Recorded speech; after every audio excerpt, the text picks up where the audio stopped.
Elliot Friedman on J.J. Peterka. Awesome. Wow. Suffering, that needs work. Suffering, by the way, was the end of April 2013. So that's when it was announced? And then, so Vanek got traded that October, like at the beginning of that season, or November, whenever it was. It was early in the year. It hasn't stopped? It hasn't? No, I don't. Concluded? I don't. The suffering? I don't believe it has. Is it about to get worse? Like we said last segment, Peterka and Tuch are very different people to me within the organization. One's a veteran, one is just starting his career, so there's that. But symbolically, I just feel like Tuch would be if it comes to that, a body blow that I think the fans will feel for a long time. And it's funny because it's not. He's not the caliber of player that Eichel is, right? Not a superstar. He's a very good player. I think any team would like a guy like Alex Tuch on their team. 30 goals, good size, it's all there. But he is the return, was the return for Eichel, the main return for Eichel, and the face of we want guys who want to be here. And everything starts there. Thompson gets signed, Cousins gets signed, Dahlin eventually Power after he's drafted, and it's all sort of in this framework of these guys want to be here, they love it here, they want to turn it around, it means everything to them. And I think Tuch is at the front of that line. Whether he ever said all those things or not, he was positioned that way by the organization. He certainly didn't loudly object to it at all that I know of, or even quietly object to it. So if he doesn't want to agree to a new contract with them and they decide, because what do you have to do in that situation? I think you have to explore the market before his contract is up. Otherwise, you risk losing the player for nothing. So I think if they start going down that road, it's going to feel a lot like suffering. Even though those other guys are all under contract and are all excellent players to varying degrees, it's going to feel really, really dark, I think. And again, I don't want to speak like I know that's going to happen. There is some noise about it today around the league that he could be available. And I've thought the entire time since locker cleanout, I've been on alert waiting for something to drop there because I just did not think he sounded like a guy who wanted to continue to be the face of I want to be here when talking about his future with the team. Guys want to win. Can't get to the playoffs. He'll be 30. Can't get to the playoffs. He got one career. This is probably his last big contract at his age. And, he's got the opportunity to sort of manipulate it in a way that could get him maybe somewhere he even wants to go, that his wife wants to go. Who knows? What could be motivating him? But winning would be probably near the top of the list. And how objectively should you feel about that if you're him? I mean, look around. I don't know. He has 1 year left, 4.75. This is a contract that goes back to when he was with Vegas. Right. Tuch has had the same contract since he arrived to the Sabres or, to Buffalo 4 years ago. And Peterka is up. He's up as a restricted free agent. So, maybe similar circumstances despite that.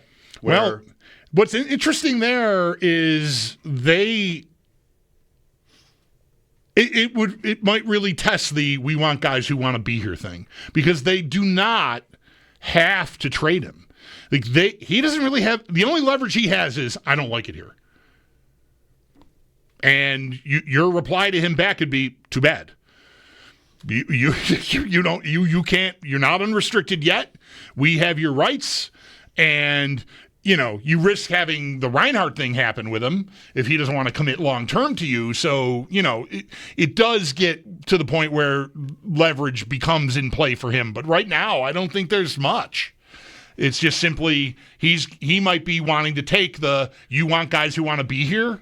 Okay, well, I don't. So what do you want to do now? You want to move me somewhere? The offer sheet thing is interesting with him Like, there's been a lot of chatter about, after what St. Louis did last year, they pried 2 guys out of Edmonton with offer sheets and paid the price for it. And, Edmonton's in the final, so tippy whip for them. They didn't miss those 2 guys that much, I guess. But if some team wants to come to Peterka with that, the Sabres could just match it. They don't have to let him go. They could just match, depending on how outrageous it is. But so does Peterka even want to take that chance? Because if he really wants out, an offer sheet might not be the right route to choose. I mean, it would take a lot of guts if you're the Sabres, I think, to match an offer sheet on a guy who, if you know he doesn't want to be on your team, you are basically I got you. But that could be a deterrent on the offer sheet idea from his end, because he could end up stuck. And that would be a big deal. Yes. The offer sheet would be, many years at many millions. For sure. And, sorry, kid. Yeah, the Rangers, I heard. Right. For that idea, right? Well, if the Sabres ended up, by their own choice or feeling like they were forced into it, moving these 2, top 6 forwards, you have to get that back. Right. How do you got to find a way to win those trades, or at least saw them off. I got to break even. I need to replace. Yeah, without having the option of rebuilding. Right. The Sabres will not trade these players for draft picks. They can't. They can't afford to. They cannot. If they probably should. If they do that, you can just put a for sale sign in the yard. I don't know what else to do if you do that. Because that is the kind of trade, especially with a player like Tuch, maybe less so with Peterka, but still, they're both comparably productive players here. Tuch's a much better all-around player and defensive player than Peterka is at this point in his career. But we just went through an entire season that was at times positioned as they needed one more guy and didn't go get him. One more guy up there, where you're looking at Tuch and Peterka as like stalwarts, right? Those are my guys. I need another guy to supplement them.